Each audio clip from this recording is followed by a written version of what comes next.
تمام اسٹوڈنٹس کو سائل سائنسز کے اس کلاس میں خوش آمدید۔ آج کے اس لیکچر میں ہم سائل سائنس کے بارے میں پڑھیں گے کہ what is soil sciences and what is the scope of this field۔ زمین کی سطح پر ایک سافٹ لیئر موجود ہوتی ہے جس کو ہم سائل کہتے ہیں۔ سائل is the abiotic factor of our environment۔ اور زمین پر یہ ایک ایسا نیچرل ریسورس ہے جس کو ہم صدیوں سے استعمال کرتے آ رہے ہیں۔ Soil is very important factor of our environment. It is important to everyone۔ اگر ایک بندہ انجینئر ہے، کسان ہے یا عام آدمی ہے، سب کے لیے سائل ایک قدرت کے طرف سے دیا ہوا تحفہ ہے۔ کسان اس میں فصلیں اگاتا ہے، سبزیاں اگاتا ہے، انجینئر اس میں بلڈنگ بناتا ہے۔ اس کے علاوہ بہت سے لیونگ آرگینزم ہیں، جاندار ہیں جو سائل میں رہتے ہیں۔ So the soil act as habitat for living organism۔ اگر وہ پلانٹس ہو یا اینیملس ہو، سب کے لیے سائل ایک ہیبیٹیٹ کے طور پر کام کرتا ہے۔ For a farmer, soil is a medium where he grows crops and plants۔ Now we will define what is soil sciences۔ So the soil sciences is defined as the scientific study of soil, its formation, classification, mapping, physical and chemical as well as biological properties and fertility properties, and these properties in relation with the application and management of soil۔ ہم اس definition کو ذرا explain کریں گے کہ اس definition میں کیا ہے۔ تو سائل سائنس میں ہم یہ اسٹڈی کرتے ہیں کہ سائل کیا ہے، یہ کس طرح بنی ہے، کیا کچھ ایسے عوامل یا فیکٹر ہیں جو اس کے بنانے میں درکار ہوتے ہیں، سائل کے مختلف خواص کیا ہیں، اس کے فزیکل اور کیمیکل پراپرٹیز کیا ہیں، کیا ہم سائل کے پراپرٹیز کو بہتر بنا سکتے ہیں تاکہ فصلوں سے اچھی پیداوار حاصل ہو، زمین کے بیسسٹی اور ایسیڈیٹی کو کیسے کنٹرول کرے اور کیسے معلوم کرے۔ یہ تمام وہ سوالات ہیں جن کا جواب ہمیں سائل سائنس میں ہی ملتا ہے۔ اب ہم آئیں گے سائل سائنسز کے برانچز کے طرف۔ بعض اوقات سائل سائنسز کو ہم دو شاخوں یا دو برانچز میں ڈیوائڈ کرتے ہیں، اور وہ شاخیں ہیں پیڈالوجی اور ایڈافالوجی۔ ان دونوں اصطلاحات کی بھی تھوڑا وضاحت کریں گے تاکہ آسانی ہو اور کوئی مشکل باقی نہ رہے۔ پیڈالوجی از the study of formation, composition, morphology, classification and physical and chemical properties occur in the pedosphere or soil۔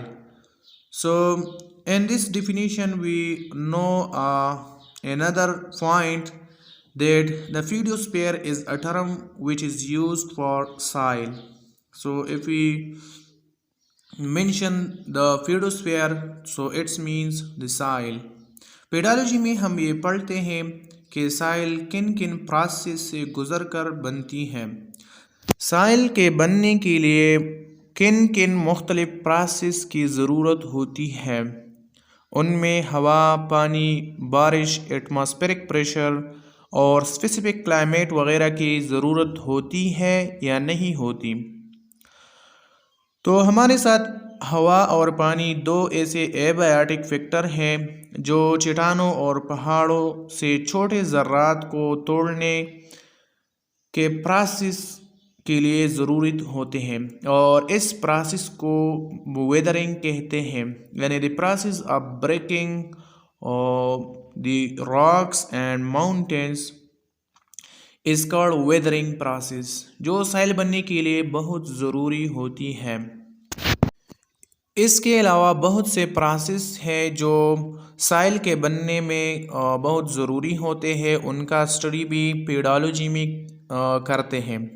اس طرح پیڈالوجی میں ہم یہ اسٹڈی کرتے ہیں کہ سائل کے کمپوزیشن کیا ہے، اس میں کون کون سے کمپاؤنڈس پائے جاتے ہیں اور کون کون سے ایلیمنٹ پائے جاتے ہیں، اور ان ایلیمنٹس کا تناسب یعنی ریشو کیا ہے، کون سے ایلیمنٹس ایسے ہیں جو زیادہ مقدار میں اس میں پائے جاتے ہیں اور کون سے ایسے ایلیمنٹس ہیں جو اس میں کم مقدار میں پائے جاتے ہیں۔ اس طرح مختلف آیانز کی کنسنٹریشن چیک کرنا وغیرہ یہ سارے پیڈالوجیز کے اسٹڈی میں آتے ہیں۔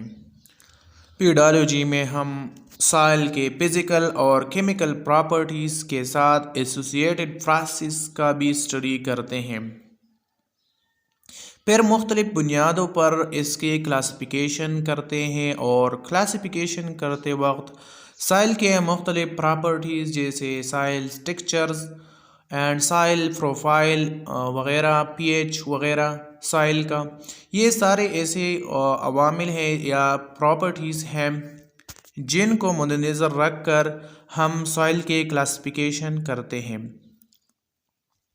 اب یہ بات یاد رہے کہ پیڈالوجی میں ہم سائل فارمیشن، کیمسٹری، مارفالوجی اور کلاسیفیکیشن آف سائل کو اسٹڈی کرتے ہیں، لیکن ہم ان کا لیونگ آرگینزم کے ساتھ جو انٹریکشن ہے وہ اسٹڈی نہیں کرتے۔ تو how the soil interact with the living organisms, اس کو ہم سائل سائنسز کے ایک دوسرے برانچ میں اسٹڈی کرتے ہیں جس کو ایڈاپالوجی کہتے ہیں۔ تو ایڈاپالوجی میں ہم لیونگ آرگینزم جیسے پلانٹس، مائکرو آرگینزم، اینیملز وغیرہ کا سائل کے ساتھ انٹریکشن کو اسٹڈی کرتے ہیں، کیونکہ پلانٹس کے لیے سائل ایک میڈیم کے طور پر کام کرتا ہے۔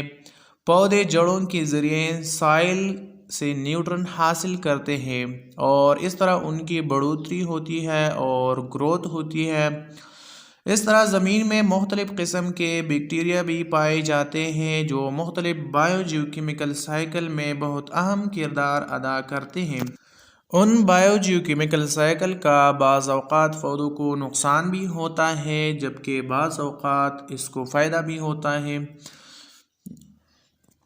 مثلاً اگر ہم نائٹروجن سائیکل کا مثال لے لیں تو نائٹروجن سائیکل 4 پروسیس پر مشتمل ہوتا ہے، اور یہ پروسیس نائٹروجن فکسیشن، نائٹریفیکیشن، ڈی نائٹریفیکیشن اور ایمینیفیکیشن ہے۔ تو ان پروسیس پر اگر ہم غور کریں تو ان میں سے 3 پروسیسز نائٹروجن فکسیشن، نائٹریفیکیشن اور ایمینیفیکیشن کا پلانٹس کو فائدہ پہنچتا ہے، جبکہ ڈی نائٹریفیکیشن کا پودوں کو نقصان ہوتا ہے۔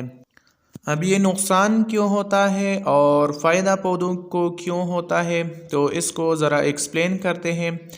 نائٹروجن فکسیشن پر اگر غور کیا جائے تو 3 طریقوں سے یہ ہوتی ہے: ایٹماسفیرک فکسیشن اور انڈسٹریل فکسیشن، بایولوجیکل فکسیشن۔ تو ان میں سب سے زیادہ فکسیشن ہوتی ہے وہ بایولوجیکل فکسیشن کے ذریعے ہوتی ہے، اور یہ تقریباً 60% بایولوجیکل فکسیشن کے ذریعے ہوتی ہے۔ بایولوجیکل فکسیشن میں جاندار یعنی لیونگ آرگینزم استعمال ہوتے ہیں، اور یہ زیادہ تر مائکرو آرگینزم ہوتے ہیں جیسے ایزوبیکٹر، کلوسٹریڈیم اور رائزوبیم۔ اور رائزوبیم ہمارے ساتھ ایک سمبیوٹک ایسوسیشن بھی بناتے ہیں لیگومینس پلانٹس کے ساتھ، جس کا پودوں کو بھی فائدہ پہنچتا ہے اور اس طرح خود ان کو بھی پیدا ہوتا ہے۔ اس کے علاوہ بہت سے بیکٹیریاز ہیں جو نائٹروجن فکسیشن میں بہت اہم کردار ادا کرتے ہیں۔ تو اس طرح سائل میں جو بایولوجیکل فکسیشن ہوتا ہے اس سے پودوں کو فائدہ ہوتا ہے۔ اب نائٹریفیکیشن پر ذرا غور کریں۔ So nitrification is the oxidation of ammonium compounds to nitrites NO2 and then nitrate NO3 by the nitrifying bacteria. So the bacteria which do the function of nitrification are called nitrifying bacteria, and these bacteria are Nitrosomonas and Nitrobacter. The bacteria Nitrosomonas convert ammonium ions to nitrate, NH4 to NO2 minus, and then another bacteria or Nitrobacter convert the nitrite to nitrate, NO3 minus. اب نائٹریفیکیشن کا جو process ہے یہ neutral P H پر ہوتا ہے اور well drain اور ایریٹڈ سائلز میں ہوتا ہے. اس کا پودوں کو بہت فائدہ پہنچتا ہے کیونکہ پودوں کو NO3 کے حالت میں یا NO3 کے فارم میں نیوٹرن کے ذریعے اس نائٹروجن کو لینا ہے اور پھر اپنی بڑھوتری میں استعمال کرنا ہے. اب اگر ہم ڈی نائٹریفیکیشن پر آتے ہیں تو denitrification is the conversion of nitrates into primary nitrogen gas but also its can be also into nitrous oxide gas by denitryfying bacteria like Pseudomonas. So Pseudomonas is the bacteria which convert the NO3 minus ion into nitrogen gas and nitrous oxide. So it is very harmful to the plants because it reduces the fertility of soil. It reduces the fertility of soil because it removes the NO3 minus ions from the soils and convert into N2 and Na2 minus ion. تو D نائٹریفیکیشن کا جو process ہے اس سے پودوں کو نقصان پہنچتا ہے کیونکہ فرٹیلیٹی ریڈیوس ہوتی ہے جس کی وجہ سے نیوٹرینس اویلیبل نہیں ہوتے. اس طرح زمین میں یعنی سوائل میں فرٹیلیٹی کو بڑھانے والے دوسرے آرگینزم بھی موجود ہوتے ہیں جس میں ارتھ ورم بھی شامل ہے. تو ان کا ارتھ کے ساتھ کیا انٹریکشن ہے بیکٹیریا کا اور ارتھ ورم کا، اینیملز کا، یہ ہم ساری باتوں کو ہم ایڈاپالوجی میں اسٹڈی کرتے ہیں. تو ایڈاپالوجی از the branch of soil science in which we study how the soil interact with the living organism.